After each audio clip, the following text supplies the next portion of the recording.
I'm sure many of us ask ourselves this question every single year. Which kind of Christmas tree should I get if I want to lessen my impact on the environment? Let's start by addressing some of the big facts up front. Real trees take a lot of time, energy, and resources to grow. But fake trees also take a lot of time, energy, and resources to create from raw materials. Real trees are only good for one season, while fake trees can last a lifetime. So which is truly better? Let's find out today. Hello everyone, it's Emma and welcome back to my channel where we talk about all sorts of things zero waste, focusing on free, easy, and fun ways to live low waste. If I talk a little bit too fast for you, great news. YouTube has a little gear icon right down here. You can change the speed of the video to match whatever you need because this is just how I talk. Something that I want to stress every single holiday season is for you to not stress the waste too much. Of course, reduce your impact where you can, but if all you're focusing on is the perfect wrapping paper, the perfect tree, the perfect gift, the perfect lights for the environment, and you're taking away from the joy for you and your family, and you're really just stressed about the waste, there is a balance we have to find, and it is really hard to find that balance, especially when you're a new zero waster. At the end of the day, yes, your small actions truly matter, but your decision to use a fake tree or a real tree, that single decision is not going to kill the planet. So before we actually get into all of the facts and the nuance, I want to give you my personal ranking right off the bat on how I'm ranking the best tree for the Christmas season. First, hot take, don't have a tree. Of course, if this is a tradition, if this is really big for you and your family, don't skip it. But if you're just like, I don't know if I really want to go through all that hassle of putting it up and taking it down, the potential of storing a fake tree, that just doesn't sound right to me. Skip it. You do not have to have a Christmas tree if it does not suit you. We used to have one and I have a lot of fun with a Christmas tree, but in here, we simply don't have the room, so we have not had a Christmas tree for 2 years. After that, I think your next best option is to go get a fake tree secondhand, followed by a real tree that is alive and then will be replanted at the end of the season. Number 4 would be a real tree that is cut down, and very last is a fake tree. And if you're like, why in the world is a new fake Christmas tree the worst option? It's better than cutting down a real tree? Yes, it's true, so let's get into it. First, getting a fake tree secondhand. Secondhand shopping is always going to be the best for the planet when it comes to buying something new versus something used. Bonus points if it's from your local Buy Nothing group, more on that below, Facebook Marketplace, or a local thrift shop, because shopping from small brands is better than supporting mega corporations. And you can learn more about that in this video. So why is shopping secondhand so much better? It requires no new resources to create that item you purchase. It keeps that item out of the landfill, and with it being local to you, it lessens the shipping impact as well. Plus, it's usually cheaper, and you can find stuff that works just as good as new secondhand. You can learn more about why shopping secondhand is so much better for the planet than buying new stuff in this video. So truly, I think this is the best option. That fake tree is already created, and by you buying it, it prevents it from going to the landfill. This is especially going to be your best option if you prefer a fake tree. There are many reasons why someone might prefer a fake tree. You don't have to water it. You don't have to worry about the dead needles falling everywhere. Again, they're reusable forever and ever and ever. There are lots of perks to using a fake tree. But your second best option here is a real tree. Yes, even if you cut it down and kill it, which is great news for those of you that enjoy your real trees. They're still not that bad for the environment. Let's dive into it. Really, a real tree is a great option because trees are great for the environment. During its lifetime, it takes about 10 years for a Christmas tree to grow. It's sequestering carbon. It is pulling carbon out of the atmosphere, therefore helping with climate change. Once again, I'm not saying your one individual tree is solving climate change all on its own, but every little bit helps. In the US alone, over 350 million real Christmas trees are grown every single year, and the average tree is harvested after 10 years. But since they are only alive for about 10 years, that's about 18 kilograms of carbon sequestered from each tree, which is much shorter than average compared to a tree that's able to live its, 100 or plus year lifetime. Though once again, every little bit does matter. But what happens when the tree gets chopped down? That's bad, right? Yes and no. Obviously, it's bad. It is a living thing that is sequestering carbon that's doing good for the environment. It is also probably providing habitats for different birds, different animals, so it's not the best. But the good news is for each tree cut down, the farm will plant 1 to 3 trees in its place in the spring. So let's just say the farm is being generous and every single tree it chops down plants 3 in its place. You're in a way contributing to more trees being planted and more carbon being sequestered. Plus, these tree farms, they know the business. They're not going to stop planting trees because they sell them every single year. Yes, they are a monoculture. Yes, they're not a true forest. No, they can't reach old growth. There are still lots of problems here when it comes to like forest ecology, monocrops, and that sort of thing. It's not perfect. I'm never gonna knock down somebody planting trees. I guess double fun fact, I originally filmed this video in 2020 when I knew nothing about trees, and now I know everything about trees.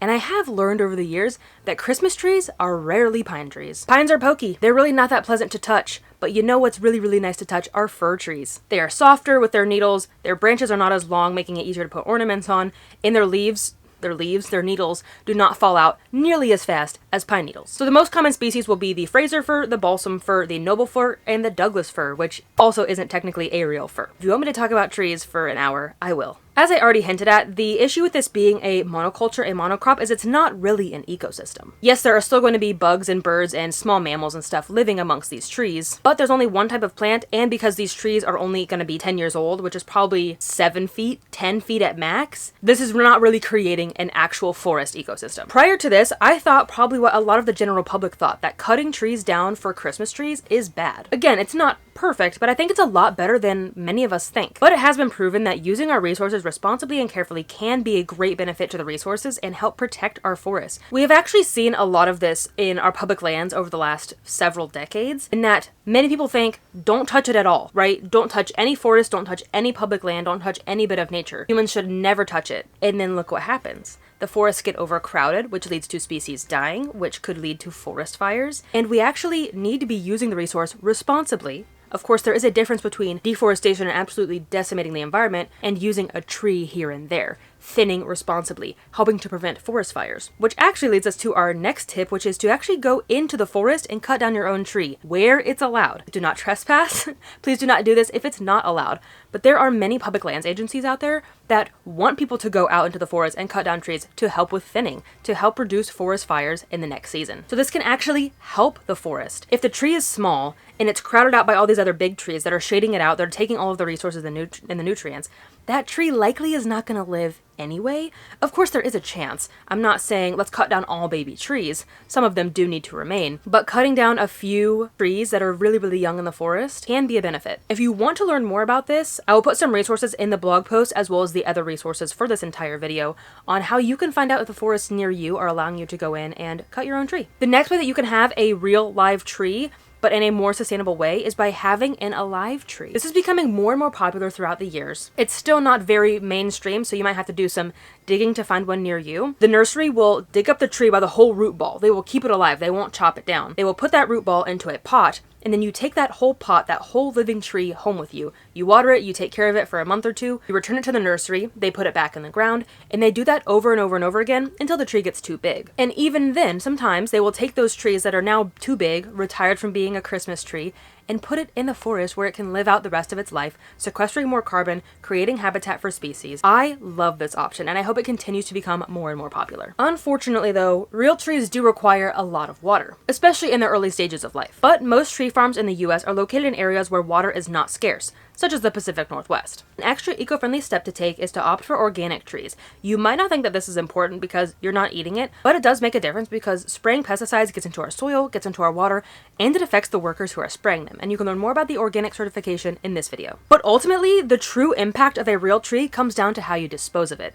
If you put it into the landfill, that's not great. It's going to sit there, probably never break down, and when it does, it will decay into methane emissions, which are not good for the planet. As well as the size of it. We are actually running out of landfill space, which you can learn more about in this video. So please seek out different options for disposing of your Christmas tree. If you have like a yard space, you live up next to a forest, you could just place it into the forest and let it become part of the forest ecosystem as a nurse log, as soil. You could find a tree mulching program if your city has that, or even a bulk composting system for your city. Even call the nursery that you got it from. They might have a program as well on how to dispose of it. Or since you already paid for it, make the most out of it and use that wood. Cut it up and use it for firewood. Use the branches to make wreaths. Use it to make crafts. By burning, composting, wood chipping, or just simply using it at home for DIY projects, you can reduce its carbon footprint by up to 80%. Our last category is buying a new fake tree. It's probably the worst option for the planet if you keep it and use it for a long time. I had a fake tree growing up and my mom used that same tree for probably 20 or more years. And that's great, right? Yes, if you use it for a long time. But even then, that tree still will have to be disposed of. If, say, its foldable arms quit working, the lights quit working, one day it will still have to be disposed of. It's not going to last forever. Can they be recycled? Sometimes. You do have to seek out special programs, but it's really not all that common because it's typically mixed materials of plastic leaves, metal branches, and also electronic components if there's lights on it. But of course, even though it has to be disposed of one day, you can still use these trees for decades if they're made well. They used to be back in the day, but now they're kind of getting cheap and not so great. Anyway, as it turns out, a 2-meter tall artificial tree has a carbon footprint footprint of about 48.3 kilograms of greenhouse gases, mostly due to it being made out of plastic, which is just petroleum. That is over double the carbon footprint of a real tree. So you have to use your artificial tree at least 10 times, at least 10 seasons/10 years, for it to have the same effect on the environment as one real tree that only gets used for one season. So make them last, store them properly, be gentle with them, don't roughhouse with them, make sure your cats don't climb in them, dismantle them properly, etc., etc. Help them last as long as possible. If this is your favorite option, that's fine.